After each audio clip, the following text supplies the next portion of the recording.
Je suis Zéphyr Caldwell. C'était un jeudi soir. Mon salon était dans un silence parfait, exactement comme je le laissais tous les jours. La télécommande alignée avec le sous-vert. La plante arrosée à l'heure. Le sol impeccable comme toujours. Un espace calme, prévisible dans un monde que j'essayais désespérément de contrôler. 10 jours avant le mariage. 10 jours avant que je ne pense regarder mon petit frère épouser la femme qu'il adorait. 10 jours avant que je ne croie que je pourrais enfin me sentir de nouveau en famille. Je m'étais convaincu que ce mariage serait une sorte de nouveau départ. Une façon de me prouver, de leur prouver, que j'avais ma place, que je n'étais pas seulement le type organisé ou fiable, mais quelqu'un qu'ils voulaient autour d'eux. J'ai payé la compte sans hésitation, $25 000 pour le Canyon Light Estate. J'ai même écrit sur l'enveloppe, jour de rêve de Gavin et Sloan. Dans un rare moment sentimental, j'avais besoin de croire que je faisais quelque chose de bien. Puis le message est arrivé de Sloan.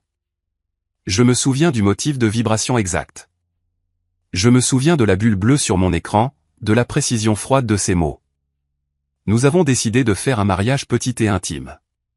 Merci pour tout ce que tu as fait. J'espère sincèrement que tu comprends. C'était tout. C'est comme ça que j'ai découvert que je n'étais pas invité. J'ai fixé le message comme si mon téléphone avait bugué. Comme si peut-être il y avait plus de texte à venir. Comme si peut-être j'avais manqué le vrai sens. Je l'ai relu cette fois et il disait toujours ce qu'il disait. Je n'étais pas sur la liste des invités. J'ai regardé la table basse, l'enveloppe avec le contrat à l'intérieur. Mon écriture semblait maintenant pathétique, naïve. J'ai tendu la main vers la photo encadrée posée à côté, moi et Gavin, âgés de 7 et 9 ans, debout au bord du lac, tenant des bâtons comme des épées. J'avais toujours cru que cette version de nous était toujours quelque part sous les années, sous les disputes, sous le silence. J'ai tenu cette photo si fort que le verre s'est fissuré. Une seule fracture à travers nos visages. Une ligne comme quelque chose de net qui a traversé un souvenir auquel je m'étais accroché pendant des décennies. J'avais besoin de réponses, pas d'une dispute. Juste des réponses. J'ai appelé maman, Lorna. Elle a décroché comme si je l'avais interrompue au spa, pas comme si j'étais son fils aîné, appelant au sujet d'une trahison qui changeait la vie. Savais-tu que je n'étais pas invité au mariage de Gavin, ai-je demandé, sautant toutes les politesses. Elle n'a même pas fait semblant d'être surprise. Ne fais pas de ça une histoire personnelle, Zéphyr. C'est le jour de Gavin. Donc, oui, elle savait. J'ai payé pour ça, lui ai-je rappelé. Doucement mais délibérément. Eh bien, répondit-elle, si tu dois aider, aide jusqu'au bout. Ne remue pas les choses maintenant. La voix de papa retentit faiblement en arrière-plan. Hank toujours à moitié présent. Tu es encore trop sensible. Laisse tomber. Et puis clic. Ils savaient. Ils savaient tous. Ce n'était pas une décision de dernière minute de Sloan. C'était un accord familial, un choix silencieux et calculé. Je me tenais dans mon salon, le téléphone, encore chaud dans ma main, la photo fissurée dans l'autre, et l'enveloppe d'argent sur la table. J'ai réalisé alors que je n'étais pas leur famille. J'étais une ligne budgétaire, un sponsor, un outil. La question résonna, s'ils savaient et prenaient quand même mon argent, depuis combien de temps c'était leur plan? Et puis un souvenir refit surface, quelque chose que ma mère avait dit quelques mois auparavant, à moitié en plaisantant après un dîner de famille. Tu éclipses toujours Gavin et il déteste ça. À l'époque, j'en avais ri. Mais maintenant, cela sonnait comme une stratégie. Le lendemain matin, je n'ai pas crié. Je n'ai rien jeté. J'ai ouvert mon ordinateur portable. Je n'allais pas me disputer. J'allais trouver la preuve. J'avais besoin de savoir quand exactement ils avaient décidé de me rayer et pourquoi. Mon esprit a rejoué un dîner d'il y a 3 semaines. Gavin avait annoncé les fiançailles. Maman a applaudi. Papa a versé du vin. Sloan a fait un charmant petit discours sur l'amour et les nouveaux départs. Ils ont mentionné Canyon Light Estate, et je pouvais voir l'hésitation derrière le sourire de Sloan. Gavin a marmonné quelque chose sur le fait de regarder les options. Il était sans emploi depuis plus d'1 an, bien que personne n'ait utilisé le mot chômeur. C'était toujours en transition. Sans réfléchir, j'ai dit, laissez-moi m'occuper de la compte. C'est ma tournée. L'ambiance a changé. Soudain, j'étais le favori, le héros. Tout le monde était chaleureux avec moi pendant 5 bonnes minutes. Je me suis occupé de la paperasse moi-même. J'ai coordonné avec le lieu. Je m'en suis chargé parce que c'est ce que j'ai toujours fait. Je ne payais pas seulement les choses. Je portais des choses pour eux tous. Et maintenant, je n'avais même pas le droit d'y assister. J'ai tapé l'URL du site web du mariage. La page d'accueil s'est affichée. Gavin et Sloan souriant sur une photo de fiançailles au coucher du soleil. J'ai cliqué sur une autre histoire. Ils avaient écrit qu'ils avaient économisé pendant des années. Qu'ils avaient construit ce rêve ensemble, juste eux deux. Aucune mention de la personne qui avait rendu ce lieu même possible. Pas une seule ligne. Je n'étais pas seulement non invité. J'étais effacé. J'ai ouvert Instagram. J'ai tapé le hashtag du mariage. Des photos se sont chargées. La fête de célibataires. Les dégustations de gâteaux. Les visites du lieu. Maman était sur l'une d'elles, tenant un mimosa à côté de Sloan, la même femme qui m'avait dit de ne pas en faire toute une histoire. Et sur une autre photo, ma cousine Tessa. Elle souriait à côté de Gavin il y a 2 week-ends. Nous avions pris un café quelques jours après cette photo. Elle n'a jamais dit un mot. Ce n'était pas seulement Gavin et Sloan. Toute la foutue famille avait choisi son camp. Puis un autre coup. Un email de Canyon Light Estate. Selon la demande du marié, votre accès au portail de planification a été révoqué. Toutes les communications passeront désormais directement par Gavin et Sloan. J'ai fixé l'écran. Mon nom était sur les documents. La facture portait mon email. Ma carte était enregistrée. Ils m'ont utilisé. Et maintenant j'étais exclu. Ce n'était pas émotionnel. Ce n'était pas une erreur. C'était stratégique. Puis, le rebondissement. Je ne m'attendais pas à une notification apparue sur mon téléphone. Sloan avait accidentellement partagé un tableau Pinterest privé avec moi.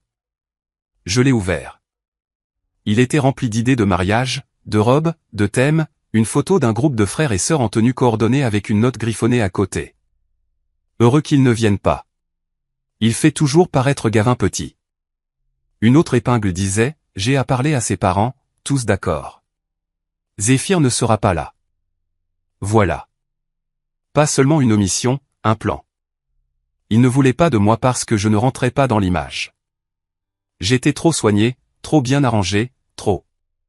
Plus tard cet après-midi-là, un autre message de Gavin, maman et papa sont d'accord. C'est pour le mieux. Ne le prends pas personnellement. Et comme ça, la spéculation se transforma en confirmation. J'ai sorti le reçu, vérifié les dates, je les ai comparées à leur publication. Ils avaient planifié mon exclusion tout en me souriant à table. Je n'étais jamais censé être à ce mariage. Et juste au moment où je m'asseyais pour digérer ça, un autre message de maman. N'oublie pas le paiement final du lieu et du demain. Peux-tu t'en occuper? Aucune mention de ce que je venais d'apprendre. Aucune excuse. Juste un rappel de payer. Et c'est là que j'ai su. Ils ne m'ont pas exclu à la dernière minute. Ils avaient tout construit sans moi. Et la seule chose dont ils avaient besoin de moi était le silence et une carte de crédit. Le ciel dehors avait viré à cette brume orange brûlée qu'Austin prend avant une tempête. J'étais assis à ma table de cuisine, entouré des fragments de ma confiance, des emails, des captures d'écran, une copie de la facture du mariage avec ma signature dessus. Je n'avais pas dormi. Mes mains tremblaient, mais mon esprit ne spiralait plus. Il se concentrait sur les faits, sur le papier, sur le pouvoir. Miles est arrivé 20 minutes après que je l'ai appelé. J'ai à peine pu prononcer les mots au téléphone. Il a juste dit, j'arrive. Il est entré comme il l'avait toujours fait, comme un membre de la famille. Il m'a regardé, a regardé le chaos sur ma table et n'a pas dit, tu vas bien? Il a dit, qu'est-ce qu'ils ont encore fait? Je lui ai tout montré.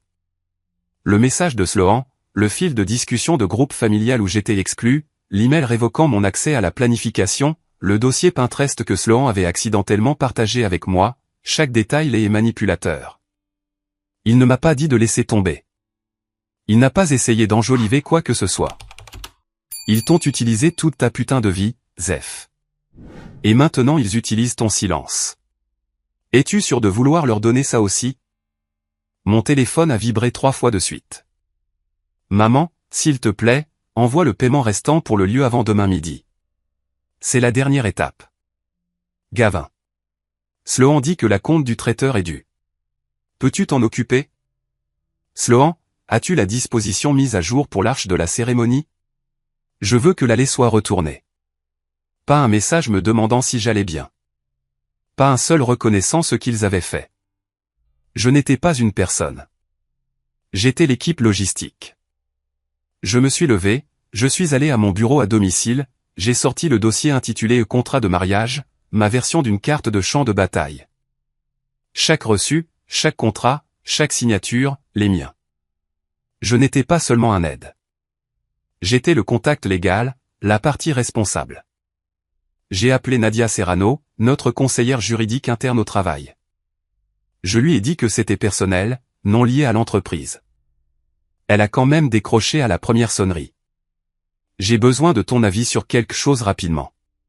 Je pense que je suis assis sur une bombe nucléaire légale. En moins de 20 minutes, Nadia a confirmé, vous êtes le titulaire du contrat pour le lieu. Aussi, les locations et l'éclairage. Vous avez des droits d'annulation. Vous paieriez une pénalité, oui, mais vous n'êtes pas bloqué. Si vous continuez à envoyer de l'argent sans clarifier votre rôle, vous pourriez vous mettre dans l'embarras plus tard. Il ne s'agit pas de sentiments, Zéphyr. Il s'agit de responsabilité. Elle a fait une pause, puis a ajouté, savent-ils seulement que c'est vous qui êtes sur les contrats? Et c'est à ce moment-là. J'ai pensé à la façon dont ils avaient coupé mon accès au portail, demandé plus d'argent, dit à tout le monde que c'était leur œuvre. Non, ils ne savaient pas. Ils n'ont jamais demandé. Ils ont supposé que je ne me battrais pas parce que je ne l'avais jamais fait. C'était leur plus grande erreur. Je n'ai encore rien annulé. Mais j'ai imprimé chaque document, créé une feuille de calcul, étiqueté les fournisseurs par ordre de priorité, ajouté des notes sur les conditions d'annulation. Miles est entré dans le bureau avec 2 cafés. Tu vas tout faire sauter? Non, dis-je. Pas encore. D'abord, je vais mettre la table, puis je vais les laisser s'étouffer avec leurs propres prétentions. Un email est arrivé de Canyon Light Estate. Veuillez confirmer le contact de paiement pour la facturation finale. Le contrat actuel liste Zéphyr Caldwell. Il pouvait révoquer mon accès au portail de planification, mais pas la loi, pas la vérité. Le lendemain matin, 9 jours avant le mariage, j'ai préparé mon café et j'ai fixé le désordre devenu ordre sur mon bureau. Une feuille de calcul codée par couleur des contrats de fournisseurs, un calendrier marqué de date limite. Mon téléphone était posé face cachée, vibrant toutes les quelques minutes. Je ne me précipitais pas vers la destruction. Pas encore. Je voulais leur offrir quelque chose de rare, une dernière limite, une ligne dans le sable, juste pour voir ce qu'ils en feraient. J'ai rédigé un message, clair, professionnel, dépourvu d'émotion. Tant que je ne recevrai pas une confirmation écrite que je suis invité au mariage, un rôle défini pendant l'événement et une explication de mon retrait du processus de planification, je n'autoriserai ni ne traiterai aucun paiement supplémentaire. Je l'ai envoyé aux 4, maman, papa, Gavin et Sloan. Pas d'insultes, pas de théâtralité, juste des faits. Un mur qu'ils ne pouvaient pas manipuler. La première réponse est venue de maman. Après tout ce que nous avons fait pour toi, c'est comme ça que tu agis. Parfois, je pense que tu n'es heureux que quand tu tiens quelque chose sur les gens. Puis papa est intervenu. Ne peut-on pas juste rendre ça facile pour tout le monde? Pourquoi faut-il toujours que ce soit si dramatique? Gavin, bien sûr. Tu aimes contrôler, n'est-ce pas? Tu ne peux même pas laisser ton propre frère avoir une journée sans en faire une histoire pour toi. Sloan, si tu essaies de transformer ça en une sorte d'intervention émotionnelle, ne le fais pas. Ce n'est pas ton histoire. C'est la nôtre. Pas un seul d'entre eux n'a abordé la demande réelle. Ils n'ont pas nié m'avoir retiré. Ils n'ont pas présenté d'excuses. Ils ont juste attaqué. J'ai appelé ma mère. Pas de message cette fois. Je voulais entendre sa voix. Je voulais la pause. L'hésitation. Savais-tu qu'ils m'ont dit que je n'avais pas ma place? As-tu lu ce message? Silence. Je suis sur tous les contrats. J'ai payé pour le domaine, pour la nourriture, l'éclairage, le divertissement. Savais-tu cela? Encore du silence. Alors, je te demande, veux-tu de moi comme ton fils ou veux-tu de moi comme ton portefeuille? Tu n'auras pas les deux. Sa voix craqua un tout petit peu. Juste assez. Gavin a besoin de ça, Zéphyr. Juste cette fois. Laisse-le briller sans que tu sois à côté de lui. C'était ça. La vérité en un souffle. Je n'étais pas une menace pour le mariage. J'étais une menace pour son image. Plus tard cet après-midi-là, j'ai examiné à nouveau les estimations des fournisseurs. Quelque chose ne me plaisait pas. J'ai trouvé une ligne détaillée pour des articles de menu améliorés, des compléments de décoration spéciale et des éléments d'éclairage supplémentaires que je n'avais jamais approuvés. Cela ne faisait pas partie du paiement final qu'ils avaient réclamé. Ils avaient accumulé des extras, supposant que je signerais simplement, que je financerais tout. En silence, puis vint l'appel qui fit basculer la balance. Ma tante Meredith. Zéphyr, chérie, je voulais juste dire à quel point je suis fier de Gavin, économisant pour ce mariage tout seul. Des années de travail acharné. Quel homme il est devenu. J'ai failli rire. C'était donc ça l'histoire. Gavin le phénix. Gavin le marié self-made. Mon rôle effacé. Je n'étais pas juste mis de côté. J'étais effacé. Et c'est là que j'ai su que la limite que j'avais fixée n'était pas pour créer la paix. C'était un test. Et ils l'ont échoué haut la main. J'ai commencé à tout compiler. Chaque devis, chaque fausse affirmation, chaque insulte tapée dans un fil de discussion. Et j'ai envoyé un email à Nadia. Il ne s'arrête pas. J'ai besoin de connaître mes options. Il ne voulait pas seulement mon argent. Il voulait le crédit. Et il voulait que je sois invisible. Mais je n'allais pas disparaître. Plus maintenant. J'étais assis dans le salon de l'entreprise, ma salade, intouchée, l'ordinateur portable ouvert devant moi. Mes doigts planaient sur les touches, mais c'était mon esprit qui s'emballait. L'air autour de moi était rempli de conversations décontractées et du bourdonnement des micro-ondes. Mais j'avais l'impression d'être enfermé dans une boîte de verre. Je ne pensais pas seulement à annuler un mariage. Je me préparais à une tempête. Pas n'importe quelle tempête, mais une tempête basée sur la vérité, doublée de reçus et livrée avec une précision chirurgicale. J'ai envoyé un message à Nadia. J'avais besoin d'une deuxième paire d'yeux, des yeux juridiques. Elle n'a pas hésité. Je lui ai envoyé la feuille de calcul complète des fournisseurs, des copies de contrats et tous les documents que je pouvais recueillir de ma boîte de réception. En moins d'une heure, elle a signalé les risques clés, les contrats du lieu, du traiteur, du fleuriste, tous sous mon nom. Les clauses d'annulation étaient claires. Certaines me coûteraient des pénalités, mais rien qui ne se rapproche de la dette émotionnelle que je portais. Plus important encore, elle m'a rappelé de ne rien dire au téléphone. De tout documenter. Si je parlais à quelqu'un, de noter l'heure et le contenu. Et si la famille commençait à raconter des histoires aux proches, de préparer une réponse neutre et ferme, quelque chose de net et sans drame.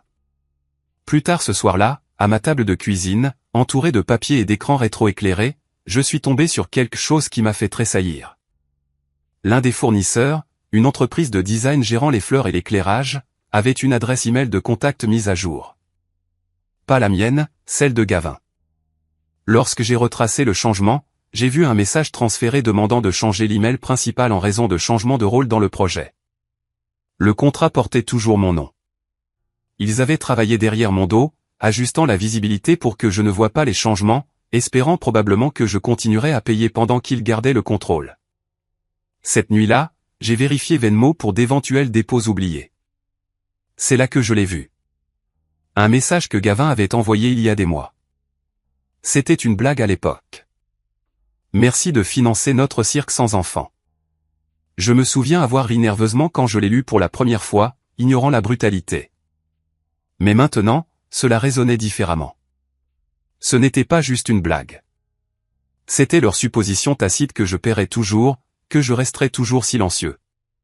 À minuit, J'avais commencé ce que j'appelais le dossier. C'était un dossier avec 3 sous-dossiers, documents, capture d'écran, chronologie. Il contenait le message de non-invitation, l'email me retirant du portail. Le tableau Pinterest que Sloan avait accidentellement partagé avec moi. La série de messages de ma famille exigeant de l'argent mais pas de responsabilité. Les faits n'étaient plus dispersés. Ils étaient organisés, horodatés et en sécurité. Le lendemain, mon téléphone a sonné avec un numéro inconnu. Phil Henderson, le père de Sloan. Son ton était prudent et investigateur. Nous voulons juste nous assurer que tout est en place. Gavin et Sloan ont dit qu'ils s'occupaient de tout seuls de manière assez impressionnante, mais je me demandais. Il fit une pause. Est-il vrai que vous avez aidé financièrement? Je ne répondis pas. Je laissai le silence s'étirer. Le poids de celui-ci parlait, et je l'entendis dans sa voix, la confusion se transformant en inquiétude. On lui avait vendu une fantaisie. Mais la vérité fuyait maintenant. Le même soir, j'ai reçu un message d'Elliot de Canyon Light. Je voulais juste prendre des nouvelles. Gavin a demandé à transférer la coordination à une autre partie. Sloan a également mentionné une éventuelle excuse de problème technique si les choses changeaient à la dernière minute. Il rédigeait déjà un récit, préparant leur plan de sortie au cas où je tirais le tapis. Il était temps. J'ai esquissé ma stratégie comme une carte de bataille. Je ne les alerterai pas. J'annulerai tout directement par des voies officielles, un fournisseur à la fois, chaque annulation avec confirmation. Pas de drame, pas de scène, juste des conséquences. Le soleil du matin filtrait dans mon bureau comme n'importe quel autre jour. Café à la main, j'ai ouvert le dossier de documentation, puis ma liste de fournisseurs. Il n'y avait plus de place pour l'hésitation. J'exécuterai chaque étape avec précision. Une par une, les cartes tomberaient silencieusement et proprement. J'ai d'abord appelé Canyon Light Estat. Elliot a décroché. Je lui ai dit calmement que j'étais le titulaire du contrat pour l'événement à venir et que j'exerçais mon droit d'annulation. Il n'a pas semblé surpris, mais il a semblé prudent. Nous allons traiter cela aujourd'hui et envoyer une confirmation d'annulation ainsi que le détail des frais, dit-il. Mais veuillez noter que, puisque nous fournissons des services groupés, cela entraînera des annulations pour les réservations connexes, sécurité, barman, voiturier. Tout est lié à l'accord principal. Parfait. Cela signifiait que je ne tirais pas seulement sur un fil. Je démêlais toute la tapisserie. Ensuite, le traiteur. J'ai confirmé le numéro de contrat, reconnu les frais d'annulation et demandé une confirmation écrite immédiate. La femme au téléphone a hésité. Êtes-vous sûr? Parce que la mariée a spécifiquement dit que vous ne seriez pas présent. Ces mots m'ont piqué, mais ont prouvé mon point. Ils avaient dit au fournisseur que je n'étais même pas invité tout en comptant sur mes paiements. J'ai raccroché, ajouté le journal de conversation à mon dossier. Photos et vidéos annulées. Fleuriste terminé. Groupe et Digiparty. Fournisseur de gâteaux et desserts réglés. Chaque appel laissait une trace écrite. Chaque email était étiqueté et classé. À midi, c'était fait. J'avais vidé l'événement sans jamais élever la voix. Il ne le saurait que quand il serait trop tard pour y remédier. C'est là que le vrai bruit a commencé. Mon téléphone s'est illuminé d'appels et de messages en succession rapide. 12 appels manqués de ma mère. 5 de Gavin. Une série de messages de Sloan qui ressemblaient plus à de la panique qu'à de la colère. Qu'est-ce que tu as fait? Tu es sérieux? On peut arranger ça. Parle-moi juste. Je n'ai pas répondu. J'ai fait une capture d'écran de chacun. Je les ai classés sous retombées. Puis un message de mon père est arrivé. Il doit y avoir un malentendu. Je vais parler moi-même au lieu. Nous allons régler ça. Cela m'a tout dit. Il croyait encore que c'était récupérable. Il pensait que je bluffais, que je céderais, que d'une manière ou d'une autre ma culpabilité prendrait le pas sur ma dignité. Mais le dernier fichier que j'ai créé ce soir-là prouvait le contraire. Dossier final. À l'intérieur, confirmation des fournisseurs, note légale de Nadia, capture d'écran, copie de contrat. Je lui ai envoyé un message simple. Tout est fait. Documentation propre. Aucune trace. puis j'ai envoyé un message à Miles. C'est fini. Dehors, le monde continuait comme si de rien n'était. Mais dans une semaine, les personnes qui avaient essayé de m'effacer se tiendraient devant un lieu vide, se demandant comment le récit qu'elles avaient si soigneusement élaboré s'était effondré si facilement. Et je ne serais nulle part près de ça. Ni pour voir leur visage, ni pour jubiler, juste pour respirer. Parce que quand les mensonges s'écroulent, vous n'avez pas besoin de crier. Vous avez juste besoin d'arrêter de les soutenir. 2 jours avant le mariage qui n'aurait jamais lieu comme il l'avait prévu, j'étais assis dans mon bureau, donnant sur le centre-ville d'Austin, regardant le soleil tomber derrière la ligne d'horizon à travers les murs de verre. Les messages affluaient toute la matinée comme des tirs d'artillerie. Ma mère pleurant dans les messages vocaux sur la façon dont je détruisais la famille. Mon père essayant de rationaliser la situation en une négociation. Gavin alternant entre fureur et supplication. Et Sloan, toujours calculatrice et stratégique.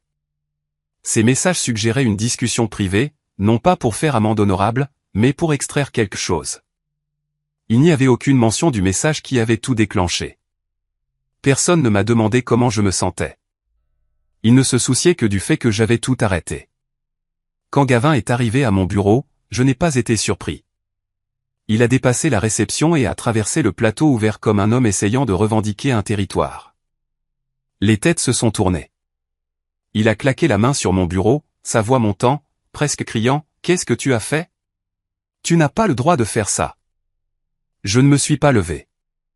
Je n'ai pas correspondu à son énergie. J'ai simplement levé les yeux et dit « J'ai arrêté de financer un événement auquel on m'a explicitement dit de ne pas assister. » Ma collègue juridique, Nadia, est apparue du couloir, suivie de Jen des RH, et de Marcus, l'un des chefs de projet senior, qui se trouvait être témoin de tout. Ils n'étaient plus seulement des collègues. C'étaient des boucliers. Gavin, pris dans la boîte de verre de mon bureau avec un public grandissant, a craqué. Tu as juste dû tout gâcher pour tout le monde, n'est-ce pas? Tu ne pouvais pas supporter de ne pas être le centre d'attention.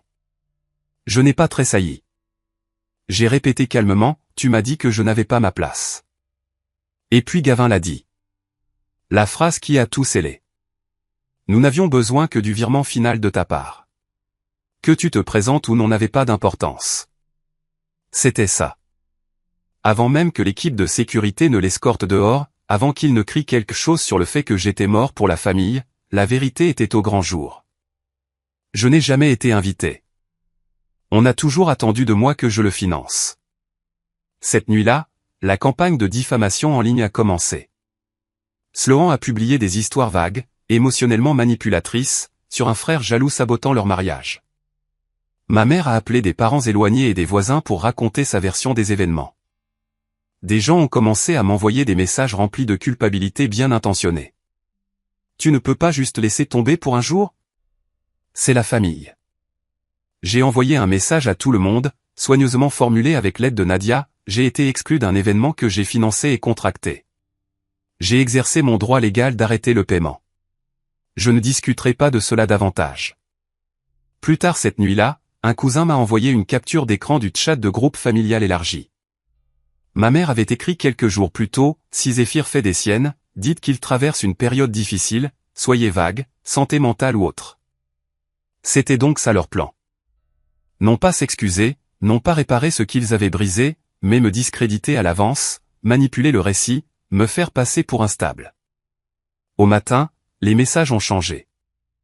La panique s'est estompée, remplacée par le désespoir, déguisé en réconciliation. Ma mère a écrit, que vont penser les gens de cette famille? Mon père a suivi. Trouvons une solution avec laquelle tout le monde peut vivre. Viens juste. Nous en parlerons après. Et Gavin, toujours le caméléon, a envoyé un message, nous avons eu tort. S'il te plaît, viens. Nous nous marions au tribunal du comté de Trévis demain à 14 h. Une invitation numérique improvisée était jointe, conçue à la hâte plus comme des excuses au public qu'une invitation pour moi, mais il ne se rendait pas compte que j'avais déjà parlé à Elliot de Canyon Light. Je lui avais demandé d'être prêt. Si le moment venait, il délivrerait la déclaration finale, pas moi. Et maintenant le moment venait. J'avais prévu d'aller au tribunal, non pas pour les sauver, non pas pour être accueilli, mais pour me tenir dans la pièce quand les mensonges s'effondreraient enfin sur eux-mêmes. Il était 13h57 quand je suis sorti de ma voiture et ai traversé la rue en direction du tribunal du comté de Trévis. Le trottoir à l'extérieur était rempli d'invités confus, trop habillés pour une cérémonie au tribunal, serrant de petits bouquets et des cadeaux achetés en magasin. Certains avaient l'air ennuyés, d'autres perplexes. Le changement de lieu n'avait pas été expliqué. À l'intérieur, la salle de cérémonie semblait être une idée de dernière minute. Des chaises pliantes, une triste arche de fleurs artificielles, des haut-parleurs bon marché bourdonnant faiblement. Cela ressemblait à une répétition dont personne ne se souciait. Ma mère m'a aperçu et a immédiatement traversé la pièce. Bien, murmura-t-elle, une pointe de commandement dans la voix. Tu es revenu à la raison. Je ne répondis pas. Gavin s'approcha ensuite. Il se pencha et marmonna, parlons après de la pénalité. On peut la partager ou autre. Pas d'excuse, juste une transaction commerciale. Il s'attendait toujours à ce que je nettoie le tout. Sloan me salua avec un sourire plastique. Pas de contact visuel, pas de sincérité. Elle posa pour des photos avec ses demoiselles d'honneur, agissant comme si rien ne s'était passé. La cérémonie commença. Un officier civil en costume beige lut un texte avec l'enthousiasme de quelqu'un qui compte les carreaux du plafond. Gavin et Sloan échangèrent des vœux de respect, d'honnêteté, d'engagement, chaque mot résonnant contre l'hypocrisie de la pièce. L'air s'alourdit à mesure qu'ils parlaient.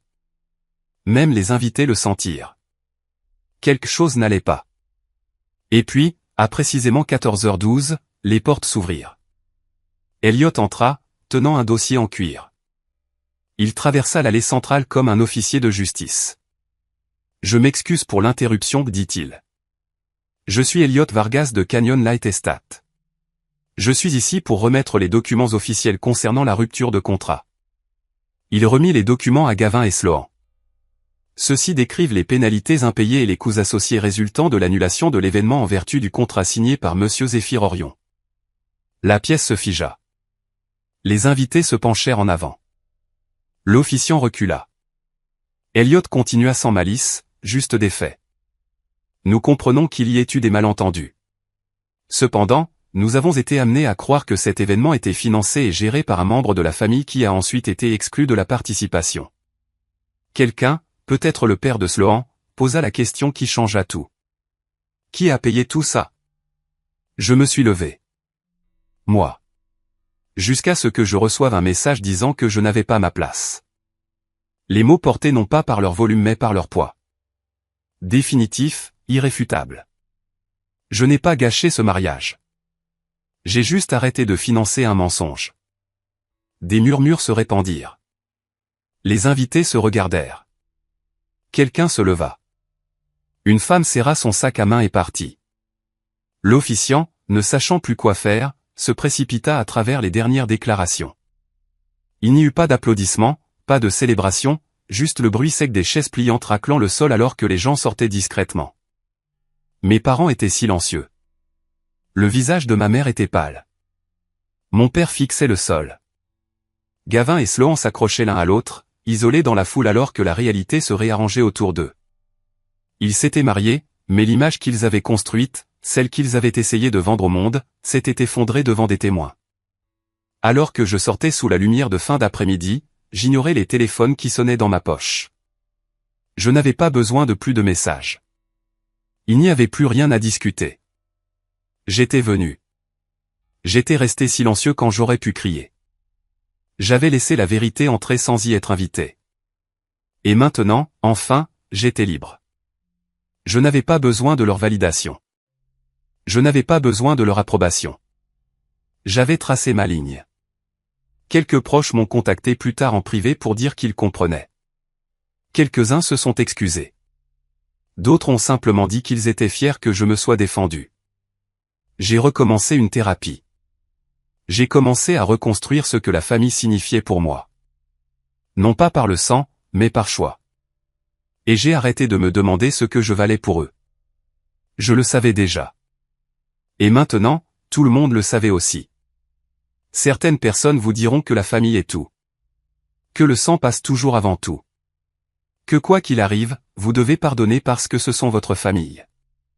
mais debout devant ce tribunal avec le soleil de fin de journée frappant mon visage et l'écho des vœux de mariage de mon frère résonnant encore creux à mes oreilles, j'ai réalisé quelque chose que j'aurais aimé comprendre il y a des années. La famille n'est pas définie par l'ADN. Elle est définie par le respect, par la réciprocité, par l'accord tacite que l'amour ne devrait jamais venir avec un reçu ou une laisse. Ce qu'il voulait de moi n'était pas de l'amour. C'était de la loyauté sans limite, du silence sans dignité, et de l'argent sans signification. Et pour la première fois de ma vie, j'ai dit non. Je n'ai pas crié. Je n'ai rien détruit. Je ne les ai pas humiliés en ligne ni n'ai gâché la cérémonie par une explosion dramatique. J'ai simplement arrêté de jouer le rôle qu'ils m'avaient écrit. Un rôle qui exigeait que je sois utile, mais invisible, généreux, mais silencieux, réussi, mais jamais trop. Ce qui a fait le plus mal n'a pas été d'être exclu. Ce n'a même pas été la trahison de savoir que j'avais payé pour une célébration où je n'étais pas le bienvenu. C'était de réaliser depuis combien de temps j'avais accepté des miettes en échange de mon silence. La façon dont ils m'ont effacé de l'histoire et réécrit le passé pour s'adapter à leur confort n'était pas nouvelle. C'était juste plus fort cette fois, plus audacieux. Mais quelque chose s'est libéré en moi ce jour-là. Quelque chose d'important. Je me suis vu non pas comme ils me voyaient, mais comme j'étais vraiment.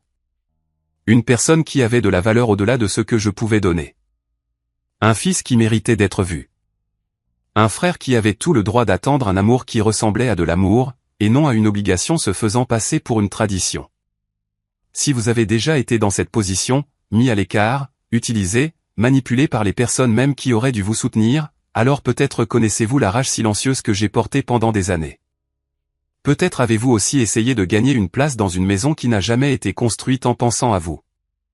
Et peut-être, comme moi, avez-vous finalement atteint un point où vous avez cessé de demander une place à table et avez commencé à construire la vôtre. Cela ne signifie pas que c'était facile. La guérison l'est rarement. Il y a eu des nuits où j'ai rejoué ce message, « Tu n'as pas ta place ». Jusqu'à ce que je puisse le réciter dans mon sommeil. Il y a eu des matins où je me suis réveillé en colère, en deuil de la version de la famille que je pensais avoir. Mais à travers tout cela, je suis revenu à une vérité simple. J'ai choisi moi-même. J'ai choisi la paix plutôt que la proximité. J'ai choisi la clarté plutôt que le chaos. Et j'ai choisi les limites plutôt que l'effondrement. Ma famille ne s'excusera peut-être jamais. Ils raconteront peut-être leur version des événements, convainquant à jamais les gens que j'ai surréagi, ou que j'étais égoïste ou cruel. C'est leur droit. Mais j'ai les reçus. J'ai la vérité. Et plus important encore, j'ai ma liberté. Ces jours-ci, je ne cours pas après les invitations. Je ne mendie pas pour être compris. Je ne mesure pas ma valeur par ce que je suis prêt à sacrifier pour être toléré. Je m'entoure de personnes qui se présentent les mains ouvertes, pas avec des attentes. Des gens comme Miles, comme Nadia, comme le petit cercle d'amis qui ont appelé juste pour demander comment j'allais, et non ce que je pouvais faire pour eux. Je ne suis pas amer. C'est la partie que les gens ne comprennent pas. Ce que je suis, c'est éveillé. Et une fois que vous vous réveillez à quel point la version de vous-même de quelqu'un d'autre est petite, vous ne pouvez pas vous rendormir. Alors, si vous regardez ceci et que vous êtes dans une situation similaire, si vous êtes celui qui donne toujours, qui répare toujours, qui se plie toujours jusqu'à ce que vous vous brisiez, laissez-moi vous dire quelque chose. J'aurais aimé que quelqu'un me le dise il y a longtemps. Vous ne devez à personne votre paix simplement parce que vous partagez leur nom de famille. Vous n'avez pas à saigner en silence pour garder le portrait de famille propre. Vous avez le droit de vous éloigner des gens qui ne valorisent que ce que vous faites, pas qui vous êtes. Et si vous le faites, ce n'est pas une trahison. C'est de la survie. C'est reprendre le contrôle de votre histoire. Merci d'être resté avec moi tout au long de ce voyage. Si cela a résonné en vous, si cela vous a fait réfléchir, vous a fait ressentir, ou peut-être juste vous a fait vous sentir un peu moins seul, envisagez de vous abonner.